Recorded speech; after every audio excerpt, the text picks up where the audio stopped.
Hello, അസ്സലാമു അലൈക്കും. എല്ലാ കൂട്ടുകാർക്കും നമ്മുടെ പുതിയൊരു വീഡിയോയിലോട്ട് സ്വാഗതം. എന്തൊക്കെയുണ്ട് എല്ലാവരുടെയും വിശേഷങ്ങൾ? എല്ലാവർക്കും സുഖമാണെന്ന് വിചാരിക്കുകയാണ്. അൽഹംദുലില്ലാ, അങ്ങനെ 5-ാമത്തെ നോമ്പ് തുടങ്ങിയില്ലേ. അപ്പോൾ ഇന്നത്തെ താരം ചെമ്മീനാണ്.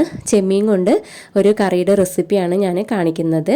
അപ്പോൾ ചെമ്മീനൊക്കെ ഇതാ ക്ലീൻ ചെയ്ത് വൃത്തിയാക്കി കഴുകി വൃത്തിയാക്കിയിട്ട് വെച്ചിട്ടുണ്ട് കേട്ടോ. 1/2 കിലോ ചെമ്മീനാണ്. അപ്പോൾ അതിനാവശ്യമായിട്ടുള്ള ചെറിയുള്ളി, വെളുത്തുള്ളി ഒക്കെ ചതച്ചെടുത്തിട്ടുണ്ട് കേട്ടോ. കുറച്ചധികം ചെറിയുള്ളി എടുത്തിട്ടുണ്ട്. ഒരു 5 അല്ലി വെളുത്തുള്ളിയും കൂടെ ചതച്ചിട്ടുണ്ട് കേട്ടോ. പിന്നെ പച്ചമുളക്, തക്കാളി, പിന്നെ തേങ്ങ ഞാൻ വറുത്തരച്ചിട്ടാണ് കറി വയ്ക്കുന്നത്. അപ്പോൾ അതിനാവശ്യമായിട്ടുള്ള അരമുറി തേങ്ങ, അതിലോട്ട് 4 ചെറിയുള്ളി, 1/2 ടീസ്പൂണ് വലിയ ജീരകം, കുറച്ച് കറിവേപ്പില എടുത്തിട്ടുണ്ട്. പിന്നെ ഒരു പാൻ ചൂടാക്കിയിട്ട് അതിലോട്ട് കുറച്ച് വെളിച്ചെണ്ണ ഒഴിച്ചിട്ട് അത് ചൂടായി വരുന്ന സമയത്ത് ഈ തേങ്ങ അതിലോട്ട് ഇട്ടിട്ട് ചെറിയ തീയിൽ വെച്ചിട്ട് നമുക്ക് വറുത്തെടുക്കാം കേട്ടോ. പിന്നെ കറിക്ക് ആവശ്യമായിട്ടുള്ള ഒരു നെല്ലിക്ക വലുപ്പത്തിൽ പുളി ഞാൻ വെള്ളത്തിൽ കുതിരാൻ വെച്ചിട്ടുണ്ട്. തേങ്ങ ഇവിടെ ദാ വറവായി കിട്ടിയിട്ടുണ്ട് കേട്ടോ. ഈ ഒരു സമയത്ത് നമുക്ക് അതിലോട്ട് പൊടികളൊക്കെ ചേർത്ത് കൊടുക്കാം. ഞാൻ 2 ടീസ്പൂൺ മല്ലിപ്പൊടി, 2 ടീസ്പൂൺ മുളക് പൊടി, 1/2 ടീസ്പൂൺ മഞ്ഞൾപ്പൊടിയും ചേർത്ത് കൊടുക്കുന്നുണ്ട്. ഞാനിവിടെ എരിവുള്ള മുളക് പൊടിയാണ് കേട്ടോ എടുത്തിട്ടുള്ളത്. കാശ്മീരി മുളക് പൊടി ഉണ്ടെന്നുണ്ടെങ്കിൽ അത് ചേർത്ത് കൊടുക്കുകയാണെങ്കിൽ നമുക്ക് നല്ല കളറൊക്കെ കിട്ടും കേട്ടോ. എരിവും കുറവായിരിക്കും. അപ്പോൾ ഇത് ഞാൻ നാഷ്ടൻ്റെ കൂടെ കഴിക്കാൻ, പത്തിരിയുടെ കൂടെ കഴിക്കാൻ വേണ്ടിയിട്ടാണ് ഈ കറി ഉണ്ടാക്കുന്നത്. അപ്പോൾ ഞാൻ എരിവ് കുറച്ചിട്ടാണ് കേട്ടോ ഉണ്ടാക്കുന്നത്. ഇപ്പോൾ തീ ഓഫ് ചെയ്തിട്ട് ആ ഒരു പാനിൻ്റെ ചൂടിലാണ് ഈ പൊടി നന്നായിട്ട് വറുത്തെടുക്കുന്നത് കേട്ടോ. പൊടി കരിഞ്ഞു പോവാതെ നമുക്ക് അത് വറുത്തെടുക്കാം. എന്നിട്ട് ഇതൊരു വേറൊരു പാത്രത്തിലോട്ട് ആക്കി കൊടുക്കാം കേട്ടോ. ചൂടാറിയതിന് ശേഷം നമുക്ക് അരച്ചെടുക്കാം കേട്ടോ. അപ്പോൾ ഈ ഒരു റെസിപ്പി എല്ലാവരും ട്രൈ ചെയ്ത് നോക്കണം. നമ്മുടെ ചാനൽ സബ്സ്ക്രൈബ് ചെയ്യാതെ കാണുന്ന കൂട്ടുകാരൊക്കെ ഉണ്ടെങ്കിൽ ഒന്ന് സബ്സ്ക്രൈബ് ചെയ്യാം കേട്ടോ.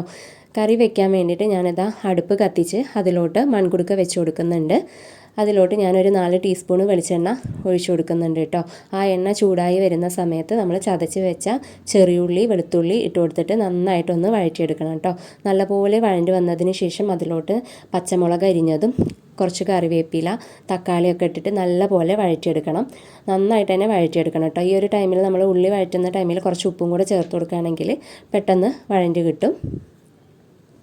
അപ്പോൾ വീഡിയോ ഇഷ്ടമായാൽ എല്ലാവരും സബ്സ്ക്രൈബ് ചെയ്യാനും ലൈക്ക് ചെയ്യാനും ഷെയർ ചെയ്യാനൊന്നും മറന്നു പോകരുത്. നിങ്ങളുടെ ഫാമിലിക്കും ഫ്രണ്ട്സിനും റിലേറ്റീവ്സിനും ഒക്കെ ഒന്ന് ഷെയർ ചെയ്ത് കൊടുക്കുക കേട്ടോ.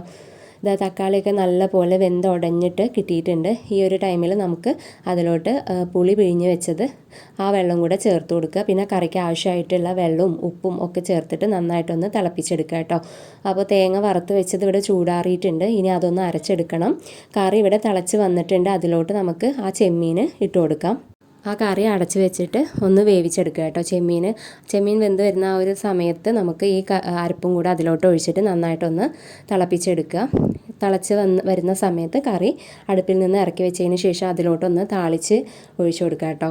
അതിനായിട്ട് കുറച്ച് വെളിച്ചെണ്ണ എടുത്തിട്ടുണ്ട്. ആ വെളിച്ചെണ്ണ ചൂടായിട്ട് വരുമ്പോൾ അതിലോട്ട് 1/4 ടീസ്പൂണ് ഉലുവട്ട് പൊട്ടിക്കുക. എന്നിട്ട് അരിഞ്ഞ് വെച്ച ചെറിയുള്ളിയും കൂടെ ചേർത്തിട്ട് അതിൻ്റെ കളർ മാറി വരുന്ന ആ ഒരു സമയത്ത് കറിവേപ്പിലയും കൂടെ ഇട്ട് കൊടുത്തിട്ട് ആ ഒരു താളിപ്പ് ഈ കറിയിലോട്ട് ഒഴിച്ചു കൊടുക്കുക കേട്ടോ.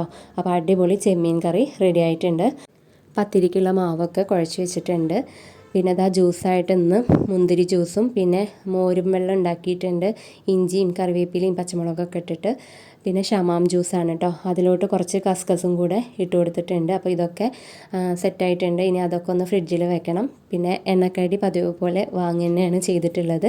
സമൂസ, ഉഴുന്നുവട, പരിപ്പ് വട, മുട്ട ബജിയൊക്കെ ഉണ്ടായിരുന്നു കേട്ടോ. പിന്നെ ഈ 30 ദിവസം ഉണ്ടാകുന്ന റൈറ്റാണ് അവിൽ വെള്ളം, അതും ഇവിടെ റെഡിയാക്കി എടുത്തിട്ടുണ്ട്. പത്തിരിയൊക്കെ ഇതാ ചുട്ട് എടുത്തിട്ടുണ്ട്. പിന്നെ ചായ വെച്ചു. അപ്പോൾ വീഡിയോ ഇത്രയേ ഉള്ളൂ. ഇഷ്ടമായാൽ ലൈക്ക് ചെയ്യുക, ഷെയർ ചെയ്യുക. ഇൻഷാ അല്ലാഹ് നമുക്ക് അടുത്തൊരു വീഡിയോയിൽ കാണാം. താങ്ക്